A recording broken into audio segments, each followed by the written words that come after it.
itu sebenarnya adalah di situ ada yang namanya sphincter. Sphincter tuh kayak apa ya? Kayak suatu ikatan. Jadi antara kerongkongan dia menuju ke lambung, dia sebenarnya ada itu ya, ada yang kecil itu ya, Dok. Ya, itu seharusnya kalau kita makan yang namanya sphincter tuh dia nutup kan. Bener nggak? Nah, kalau sphincternya itu dia agak los ya, berarti tekanannya dia misalnya rendah gitu, sehingga apa yang ada di lambung baik itu isi cairan makanan dia bisa naik ke atas, reflux. Ini terutama pada orang-orang yang suka kambuh nih. Jadi satu, ketika serangan itu muncul, posisikan tubuh serileks mungkin dan buat yang namanya kepala dan sampai punggung belakang ini dia lebih head up. Agak naik gitu. Jadi bukan kepalanya aja, sampai ke punggung belakang.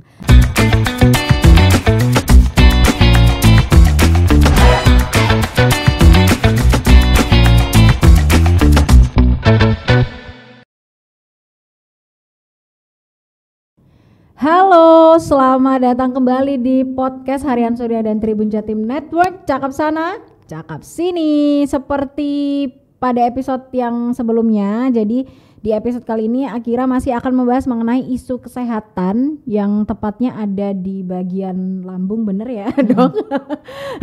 Di bagian sana lambungnya. Di mana dok? Di tengah-tengah. Di tengah, oke. Lambung di gede. tengah-tengah ya teman-teman. Kalau jantung di sini. Biasanya salah. Ini hati, enggak gitu. Masih bersama Dr. Reni Anggraini SPPD Finasim dari Rumah Sakit Siti Hajar Sidoarjo. Selamat datang lagi dok. Iya, terima kasih ya diundang lagi. Udah diundang Jangan lagi. bosen. Ketemu Akira lagi ya lah Mbak Iki meneh.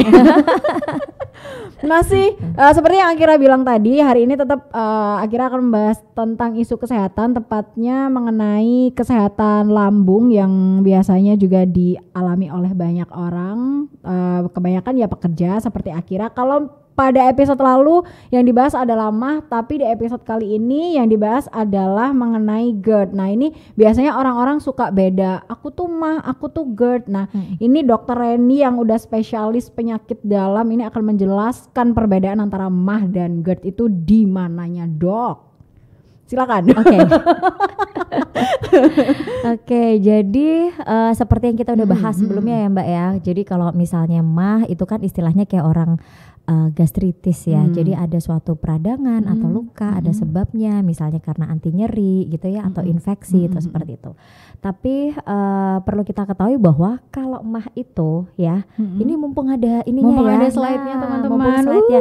Kita bisa belajar bareng-bareng di sini. Jadi kalau MAH itu dia terjadi karena produksi asam lambungnya dia berlebih. Ya karena ada sesuatu yang saya cerita tadi. Tapi kalau GERD itu adalah judulnya GERD. GERD itu kepanjangan dari gastroesophageal reflux disease. Jadi artinya adalah yang namanya asam lambung. Lambung kan memproduksi asam ya, cairan lambung ya. Nah dia naik ke atas. Naik ke atas tuh naik kemana tuh? Naik ke atas itu ke saluran yang sebelum lambung. Contohnya adalah kerongkongan atau istilahnya adalah esofagus. Esofagus, oke. Gitu. Itulah yang menyebabkan atau menjadi pembeda antara MAH sama GERD gitu apa. Karena kalau keluhannya sih hampir-hampir mirip-mirip sih Mbak gitu. Cuman bedanya kalau MAH itu karena dia misalnya nih karena infeksi gitu bisa luka, jadi otomatis dia bisa nyeri banget ulu hatinya. Kalau dia terjadi suatu luka, akhirnya perdarahannya banyak, dia terjadi anemia. Anemia itu kekurangan darah ya teman-teman. Karena kadang-kadang orang tensinya rendah dibilang saya anemia dokter. Oh padahal enggak iya, ya? Beda banget ya kan gitu. Nah kalau GERD itu lebih ke arah kayak perutnya rasanya nggak enak, nggak nyaman, begah, atau rasanya misalnya kayak dadanya ampek, nafasnya berat, tertekan, atau dia heartburn, kayak rasanya sensasinya kayak dadanya tuh terbakar. Itu adalah ciri-ciri dari asam lambung yang naik ke atas. Oke, itu ya teman-teman. Jadi ada bedanya antara MAH dan GERD itu tadi yang sudah seperti dijelaskan oleh Dr. Reni. Nah, kalau misal mengenai keluhan, tadi kan dokter bilang keluhannya kalau MAH begah dan lain sebagainya, kalau GERD itu mual dan lain sebagainya. Bisa. Itu kalau pembeda yang paling beda? Nah ini pertanyaannya, pembeda yang paling beda antara MAH dan GERD itu akan mengalami keluhan seperti apa pasien nanti? Biasanya kalau GERD itu lebih cenderung dia perutnya rasanya tidak nyaman. Perut bagian atas rasanya tidak nyaman, terus rasanya kayak nafasnya kayak berat gitu, kayak ampek gitu, kayak sesek dok gitu, kayak nyeri dada gitu, rasanya dadanya kayak panas gitu, terbakar gitu, rasanya kepengen mual, kepengen muntah, mulut saya kayak sering bersendawa terus, atau mulutnya terasa asam gitu, pahit gitu rasanya dok. Nah itu ciri-ciri dia ke GERD. Berarti kalau misal rasanya tiba-tiba nyeri itu masuknya ke MAH berarti, bukan ke GERD? Bisa atau dua-duanya tetap? Bisa dua-duanya gitu, bisa MAH bisa GERD gitu. Tapi kalau disertai dengan keluhan sampai begah, kembung, nyeri dada sekitar, ampek, paling sering ampek tuh, nafas berat. Jadi kadang-kadang orang-orang tuh ngerasa kayak aduh sesak di dok, sesak nafas gitu. Ya itu yang paling sering. Oke. Berarti kalau udah disertai ini ya teman-teman, disertai tanda-tanda 6 tanda GERD ini, itu artinya khas. kalian GERD gitu, bukan masuk MAH. Gitu. Masih dugaan ya, masih dugaan, harus tetap ke dokter ya. Karena untuk menentukan dia MAH atau dia GERD kan harus ada pemeriksaan secara khusus. Jadi sebenarnya kita nih para dokter, kita nggak bisa mendiagnosis dia MAH atau gastritis, apakah dia GERD atau tidak kalau tidak ada pemeriksaan lanjutan. Jadi istilah kita adalah dispepsia. Betul. Untuk kayak dugaan awal. Betul. Gitu namanya dispepsia. Oke, kemudian untuk penyebab nih, apa kan di episode minggu lalu kita membahas soal MAH itu apa yang kita makan. Nah, kalau GERD ini penyebabnya apakah sama atau gimana? Yang biasanya paling mudah dan paling sering memicu tanda-tanda ini muncul, dok? Oke. Jadi yang namanya GERD itu kan asam lambungnya naik. Jadi kenapa sih kok asam lambung itu bisa naik? Jadi kalau kita lihat gambar yang di-insert itu ya Mbak ya, yang pojok kanan itu. Nah, itu sebenarnya adalah di situ ada yang namanya sphincter. Sphincter tuh kayak apa ya? Kayak suatu ikatan. Jadi antara kerongkongan dia menuju ke lambung, dia sebenarnya ada yang kecil itu ya dok. Ya itu seharusnya kalau kita makan yang namanya sphincter tuh dia nutup kan, bener nggak? Nah kalau sphincternya itu dia agak los ya, berarti tekanannya dia misalnya rendah gitu, sehingga apa yang ada di lambung baik itu isi cairan makanan dia bisa naik ke atas, reflux. Nah itu prinsipnya di situ, jadi ikatannya di situ. Tapi apa yang bisa membuat itu tekanannya lemah atau tidak ya, termasuk makan makanan yang mencetuskan asam lambung tinggi ya itu bisa. Terus kemudian mungkin stres itu juga bisa meningkatkan asam lambungnya, hampir sama gitu. Oke. Nah ini kan saya baru lihat gambarnya nih dok. Soal sphincter ini, apakah setiap orang tuh sphincternya selalu rapat atau dia bisa nggak rapat? Itu bergantung karena apa dok? Oke. Jadi kalau kita bicara idealnya, udah kodratnya tuh yang namanya kalau kita makan, sphincternya dia nutup. Gitu. Itu udah begitu supaya apa? Tujuannya nggak balik. Nah intinya gitu. Lah kalau misalnya kita posisi kita mau makan ya pasti sphincternya kebuka. Tapi kalau dia udah masuk lambung ya sphincternya dia akan ketutup supaya dia nggak reflux. Jadi ya hal-hal yang menyebabkan lemahnya ya bisa karena ada faktor mungkin di dalamnya kekuatannya yang memang melemah gitu ya. Gitu misalnya ada infeksi atau apa, bukan infeksi yang kayak helicobacter bukan. Ya misalnya yang lain lah itu bisa. Atau mungkin ya karena memang makanan-makanan tadi itu yang bisa menyebabkan asam lambungnya itu sangat-sangat kuat gitu, sehingga dia jadi dia bisa kayak membuat terbukanya kembali yang sphincter yang tadi itu. Oke, baik. Kemudian kalau soal efek GERD ini, kalau misal si GERD ini kambuh, biasanya ada hubungannya nggak sih dok dengan kualitas kesehatan yang dimiliki oleh pasien? Yang pasti adalah namanya orang sakit GERD kan nggak enak ya.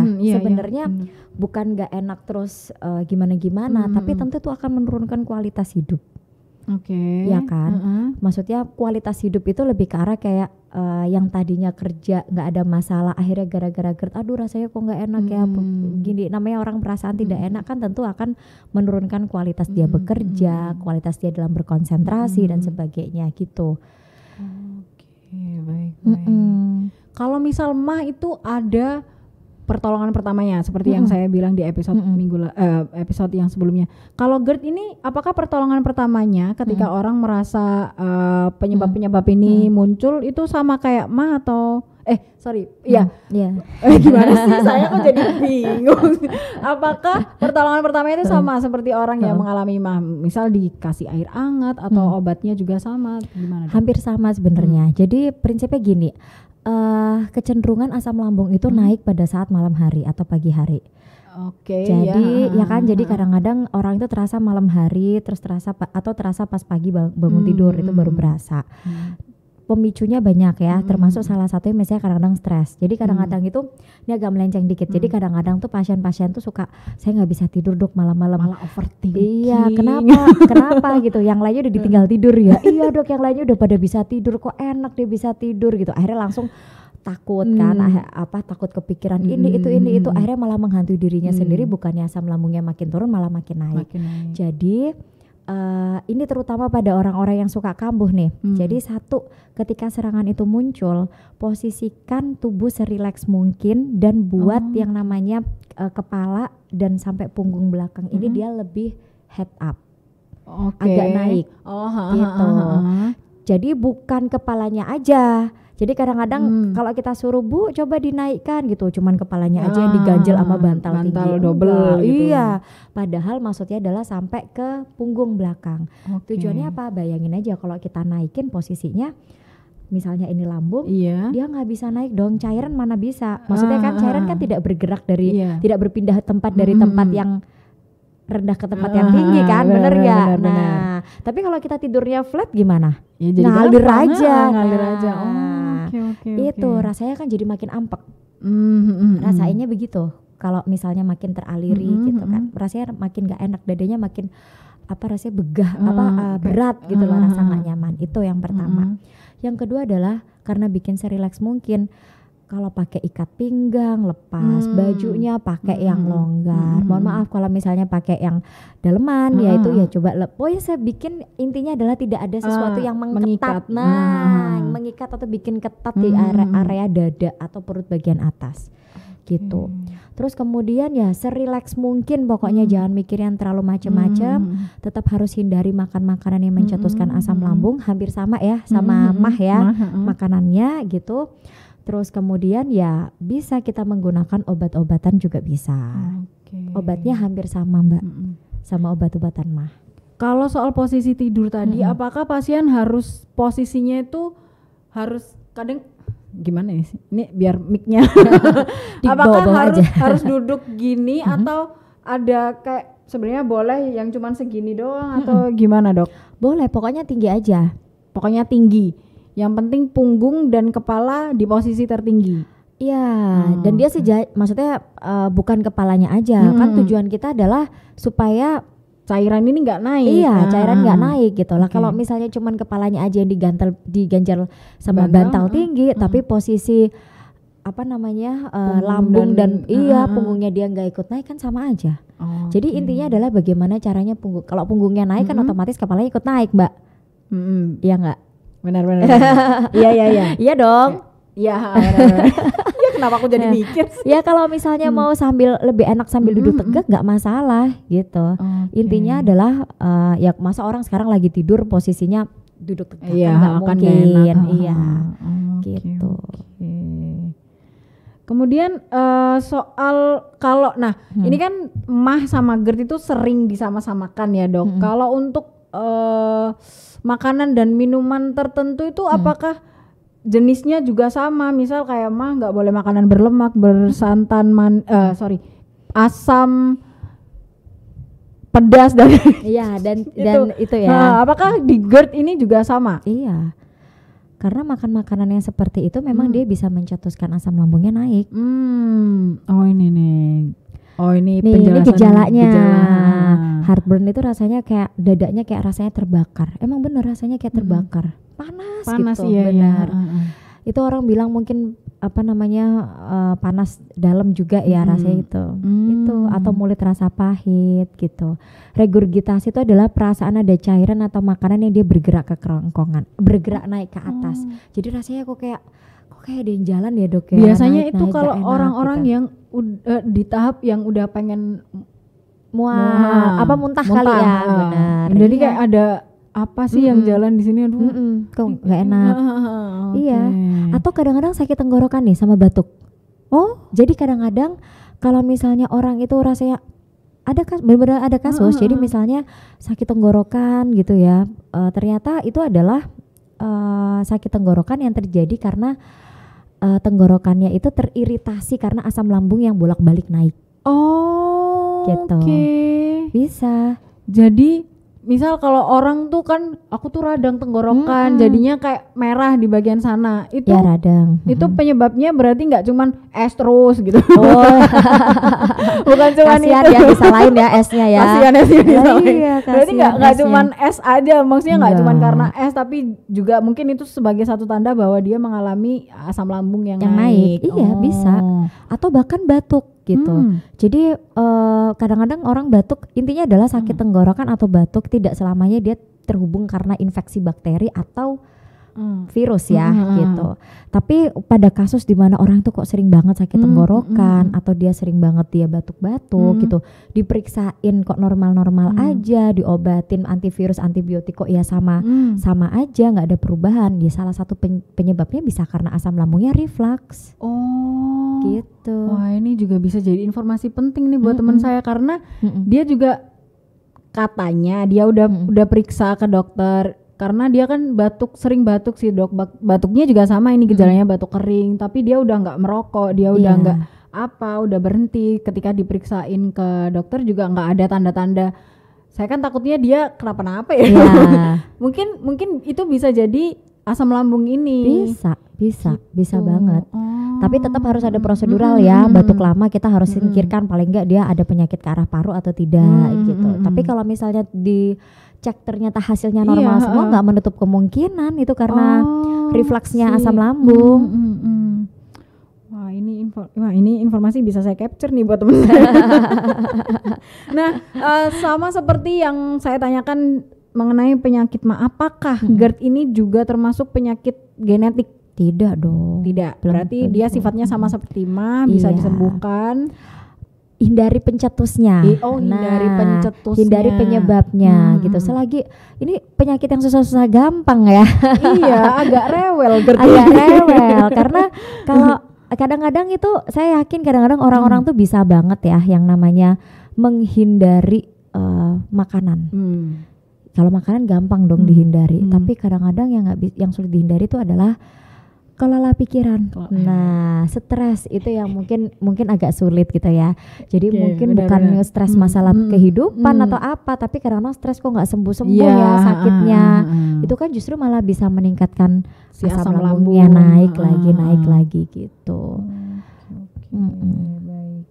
Kalau misal ini dok, mengenai makanan yang minuman tadi, kalau misal situasinya udah kayak gitu, udah berulah si asam lambung ini, apakah orang tuh akan selamanya menghindari makanan-makanan tersebut? Misal kalau aku tuh kepengen ngopi, tapi karena aku asam lambung aku nggak bisa konsumsi itu, tapi aku kepengen. Nah itu apakah ada porsi-porsi tertentu dia untuk mengkonsumsi kopi atau teh atau apapun gitu?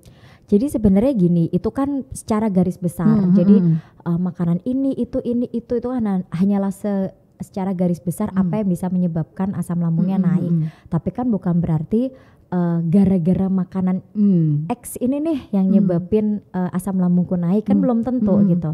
Jadi sebenarnya kalau kondisinya dia sudah, idealnya adalah kita hindari semuanya kalau nggak mau repot gitu kan. Benar. Tapi kalau misalnya kita kepengen tahu apa bener nih yang ini yang nyebabin asam lambungku naik, boleh aja sebenarnya kita coba. Tapi coba ya jangan langsung banyak ya.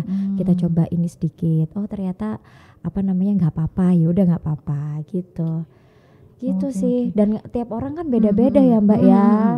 gitu. Ini dok, saya ada satu pertanyaan karena apakah susu itu juga mempengaruhi si asam lambung ini bisa naik? Susu kan lemak. Oh, nah, ya. Jadi pilihlah yang rendah lemak atau yang plain non fat. Gitu. Cuman rasanya tentu tidak segurih. Karena saya juga bingung ini kok maksudnya beberapa dari kecil sampai udah dewasa tuh susu, saya suka banget susu. Tapi beberapa tahun terakhir saya menghindari susu karena setiap kali minum susu langsung nggak enak rasanya perut. Betul. Gitu. Oh, tapi kalau minum kopi nggak apa-apa dok. Heran saya tuh. Jadi kalau misal disuruh untuk kamu tuh jangan banyak minum kopi nanti gini-gini. Loh, saya tuh minum kopi nggak apa-apa. Tapi kalau sekali minum susu itu langsung nggak enak banget. Bahkan pernah saya sampai lemes banget gara-gara abis minum susu. Iya. Ya mungkin susunya berlemak tinggi ya. Oh, gitu, itu bisa. Susu berarti susu tetap harus ini ya dihindari teman-teman. Cari yang low fat aja. Cari yang low fat. Itu kalau misal susunya ini, nah ini kan sekarang lagi happening susu yang dari bahan nabati kayak oat milk dan lain sebagainya. Apakah itu juga punya kandungan lemak yang sama tingginya dengan yang dari susu sapi? Lebih tinggi sapi sih ya. Tapi aman nggak dok si lemak nabati ini? Prinsipnya adalah kalau kandungan lemaknya dia tidak terlalu tinggi gitu ya. Contohnya misalnya kayak susu almond gitu kan. Susu almond. Itu relatif dia lebih aman sih. Asalkan dia nggak punya alergi. Nanti munculnya beda lagi nanti. Penyakit lagi, ada lagi. Asalkan nggak alergi mah nggak apa-apa gitu. Cuma prinsipnya adalah kalau kadang-kadang orang kan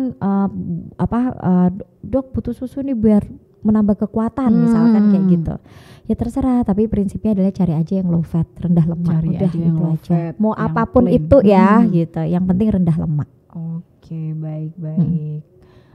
Nah, ini untuk pemilik penyakit GERD ini, apakah mereka bisa puasa lancar? Kalau bisa, ini kuncinya dari Dokter Reni apa nih supaya puasanya lancar? Tentu bisa. Mirip seperti sebelumnya ya, yang penyakit mah gitu. Jadi tetap orang GERD itu aman kok berpuasa karena itu tadi sekali lagi penyebab sakit mah itu ternyata dari penelitian kebanyakan masalah makanan. Jadi kalau kita bisa ngontrol makanannya, kita bisa membuat lambung kita beristirahat lebih bagus lagi ya, sehingga menurunkan resiko untuk terjadinya peningkatan asam lambung. Prinsipnya gimana? Sama sahur nggak boleh lewat. Makan makanannya yang aman, yang tidak mencetuskan asam lambungnya naik. Jangan abis makan langsung tidur, itu juga kunci. Oh iya. Itu waktu idealnya harus nunggu berapa paling lama, tidak 2-3 jam dari makan yang terakhir. Jadi maksudnya di sini bukan berarti tidur itu tidur yang bener-bener matanya merem loh. Tapi kan posisi kadang-kadang kan matanya nggak merem tapi tidur layah-layah, bener nggak? Tidur-tiduran itu juga bisa meningkatkan. Jadi posisinya aja sebenarnya dok. Bener. Posisinya jangan terlentang gitu. Soalnya kan gini, ini sorry banget ya teman-teman. Biasa kan orang kalau habis sahur udah bangunnya pagi ngantuk, ketambahan makan biasanya kan tambah ngantuk dok. Betul. Nah untuk supaya dia bisa melanjutkan tidur lagi, berarti dia harusnya pakai posisi yang agak tinggi seperti yang dokter jelaskan tadi. Ya harusnya begitu, tapi kalau orang tidur sadar. Oh iya, itu juga nggak bekerja ya nanti? Ya bukan, maksudnya kalau misalnya nggak sadar lama-lama posisinya jadi nggak tegak, bisa miring. Nah, gitu. Berarti bukan, soalnya ada istilah gini kalau misal tidur tuh nanti lambungnya nggak bekerja, jadi makanannya tidak bisa diproses di dalam lambung. Berarti itu enggak. Lambung kita canggih kok Mbak, udah desain sedemikian rupa. Canggih, iya benar. Itu berarti itu mitos ya teman-teman. Mitos kalau misal kalian tidur lambung kalian tidak bekerja itu mitos. Gimana caranya lambung nggak bekerja? Nah itu saya juga bingung. Saya soalnya dari dulu habis makan tuh jangan tidur, soalnya kalau tidur tuh nanti lambungnya nggak bekerja, nanti makananmu nggak bisa diproses di dalam perut, nanti kamu akan gini. Ya dari dulu mungkin saya percaya aja, tapi setelah ketemu dokter itu semua tercerahkan. Mungkin lebih ke arah kayak cara kerjanya mungkin gitu ya. Jadi bukan berarti terus tidak sama sekali tidak bekerja. Kan tetap yang namanya lambung dia juga mencerna makanan juga, termasuk dalam salah satu organ pencernaan. Oke, baik. Nah, apakah pemilik penyakit penderita GERD ini bisa sembuh total tanpa kambuh, Dok?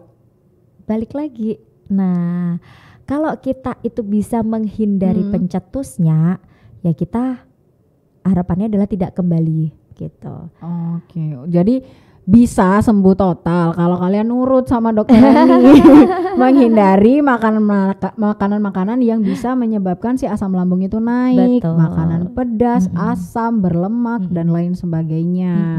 Betul. Gitu. Nah, hindari stres juga. Hindari stres ini juga yang sering dilewatkan oleh orang-orang, cuman makanan doang yang dihindari tapi pikirannya berisik, mikirin ini, mikirin itu, semuanya dipikirin padahal juga nggak perlu juga. Bagi kita. Kayak ngomong gampang gitu, kayak ngejalaninnya susah nanti sampai rumah, gitu. Mikir. Nah, kalau di episode yang lalu Akira sempat nanya soal apakah penyakit MAH ini bisa berujung ke kematian. Terus penyakit GERD ini apakah juga punya hal yang sama seperti penyakit MAH?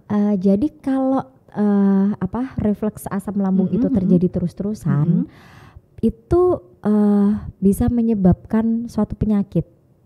Namanya Barrett esophagus. Jadi itu adalah suatu penyakit yang bisa larinya ke arah kayak tumor atau kanker, itu juga bisa. Di esophagus tuh kerongkongan ya Mbak ya gitu. Tapi ya apakah itu bisa menjadi salah satu penyebab kematian? Ya namanya kalau udah penyakit berat, tumor, kanker gitu ya bisa aja gitu. Tapi kan tidak selalu. Nah, tidak selalu berarti orang GERD itu pasti endingnya seperti itu. Nanti makin stres lagi nanti, ya nggak malah sembuh, malah makin stres. Dan taunya dari mana? Balik lagi, kita harus melakukan pemeriksaan namanya endoskopi yang dimasukin teropong itu tadi untuk mungkin juga melihat apakah kondisi si lambung ini udah sangat urgent atau gimana gitu ya Dok. Betul. Karena kalau misalnya GERD itu kan dia nggak cuma di lambung aja, asam lambungnya dia naik ke atas, jadi otomatis di kerongkongan ada yang perubahan mukosa tuh kayak lapisan gitu loh Mbak, lapisan lapisan permukaan. Nah itu, ini kayak begini nih, ini endoskopi nih Mbak. Endoskopi tuh dimasukin dari mulut ya? Iya, dimasukin lewat mana kira-kira? Iya juga ya. Nah, jadi ini adalah pemeriksaan endoskopi atas ini. Nah, endoskopi itu kan berarti masukin teropong tapi dia lewat dalam. Kalau ini yang atas. Jadi kita masukin alat yang hitam-hitam tuh, itu ada kameranya tuh Mbak, itu dimasukin dari mulut sampai ke lambung. Jadi otomatis dari mulut ngelewatin ngelewatin tenggorokan, ngelewatin kerongkongan sampai ngelewatin ke lambung. Di situ kita bisa ngelihat nih, ini gastritis atau MAH ataukah GERD ya gitu. Kalau kita lihat yang bagian kanan atas tuh, nah itu ada gambaran kayak putih-putih. Nah putih-putih itu kayak sariawan, luka gitu. Itu yang bisa bikin kenapa akhirnya terjadi perdarahan juga, perdarahan saluran cerna bagian atas. Kalau yang bawah itu GERD, gastroesophageal reflux disease. Karena asam lambung yang dia naik terus, dia bisa menyebabkan yang namanya perubahan lapisan mukosa di sekitarnya. Jadi misalnya yang tadinya warnanya itu kan berbeda tuh Mbak, warnanya antara ada yang lebih terang, ada yang lebih gelap. Jadi kalau misalnya terjadi reflux terus, asam lambung naik terus permukaan lapisan yang ada di daerah kerongkong esophagus atau kerongkongan tuh dia bisa berubah.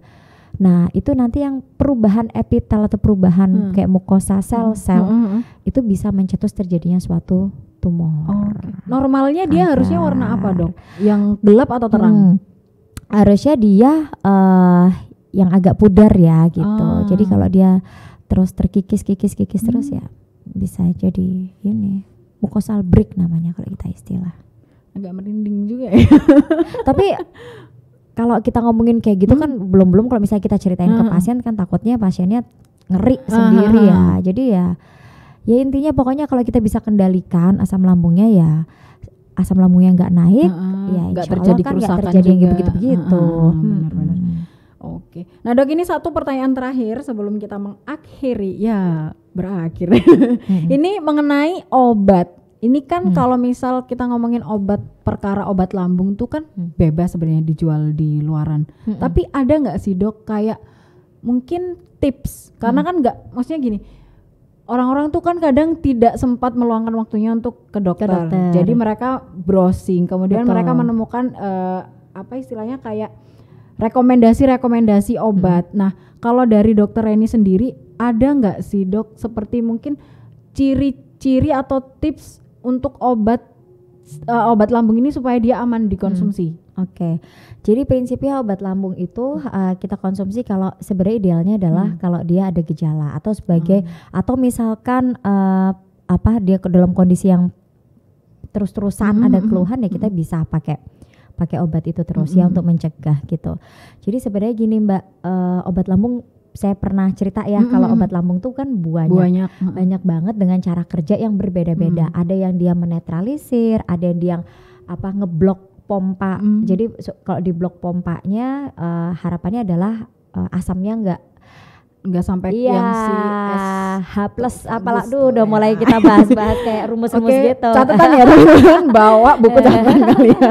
Ya intinya seperti itu gitu. Jadi kalau misalnya ada keluhan gitu kita bisa beli yang secara bebas nggak apa-apa gitu. Cuman kadang-kadang kalau misalnya ada faktor stresnya, ada faktor cemasnya, itu biasanya memang ada kayak kandungan obat yang salah satunya adalah untuk menekan supaya kita nggak terlalu cemas, gitu, nggak stres itu ada. Tapi kalau kayak obat-obat kayak gitu kan kita nggak bisa ngedapetin secara pasaran. Memang harus gitu. Ke dokter dulu. Harus ke dokter dan rata-rata memang nggak bisa dibohongin kalau GERD itu salah satu pencetus tersering adalah karena stres gitu. Tapi kalau misalnya ada keluhan ya nggak apa-apa, kita beli aja obat yang di pasaran. Ada obat yang sifatnya ngeblok asamnya gitu ya, ada yang dia sifatnya untuk menetralisir asam lambung. Dikombinasi dua-duanya boleh, nggak apa-apa karena cara kerjanya kan beda. Oke. Gitu. Terus ini dok, saya tambahin satu pertanyaan lagi. Kadang kan kita nggak tahu kapan kita harus ke dokter. Maksudnya setelah membeli obat di apotek itu, kita harus nunggu beberapa hari lagi. Jadi kadang kan ada yang masih kambuh lagi, kambuh lagi, itu harus nunggu segimana dulu untuk segera datang ke dokter? Yang pasti gini, kita harus tahu kapan yang namanya alarm sign. Ya alarm sign itu berarti tanda-tanda bahaya. Tapi ya jangan nunggu tanda bahaya ya, karena itu kan berarti sudah terlambat gitu. Udah terlambat. Jadi paling tidak kalau kita misalnya pengobatan gitu, kita seminggu 2 minggu gitu, kok nggak ada perbaikan, nggak ada perubahan gitu. Kita udah minum obat yang di pasaran, rata-rata kan kadang-kadang beli obat di pasaran yang sifatnya cuma netralisir asam lambung aja ya gitu. Ya sebaiknya langsung datang ke dokter supaya kita tahu tuh ini beneran GERD ataukah dia MAH ataukah ternyata dia ada penyakit yang lain. Nah itu kan harus dievaluasi dari situ. Baik. Wah ini agak ini ya, maksudnya bukan agak tapi memang harus sangat-sangat diperhatikan karena kalau semua penyakit lah. Kalau penyakit tuh misal udah kambuh pasti nggak enak kan di keseharian kita, nggak nyaman untuk dibikin kerja, aktivitas, ketemu orang atau apapun tuh pasti nggak enak. Jadi memang harus kitanya juga memang harus aware sama apa yang kita rasain gitu. Betul banget. Baik. Nah, terima kasih Dr. Reni sudah hadir di podcast Harian Surya dan Tribun Jatim untuk membahas mengenai isu kesehatan, yaitu kesehatan pencernaan yang ada di lambung. Nanti kalau misal ada topik-topik lain, nanti akhirnya akan mengundang Dr. Reni untuk balik lagi ke sini membahas soal itu, karena kalau nggak kayak gini tuh orang-orang kadang tidak nggak peduli sama apa yang dia rasain. Maksudnya kesehatan di dalam tubuh kan nggak kelihatan. Iya, kalau luka baret gini mungkin kelihatan, tapi kalau yang di dalam tubuh kan mereka nggak tahu. Terus kadang asal browsing lah benar. Itu kan bahaya sebenarnya ya dok, kalau misal kita nggak tahu pengetahuan soal kesehatan ini gitu. Kalau gitu Akira pamit undur diri. Dr. Reni terima kasih sudah hadir. Sampai jumpa Tribuners di podcast Cakap Sana Cakap Sini di episode berikutnya. Bye.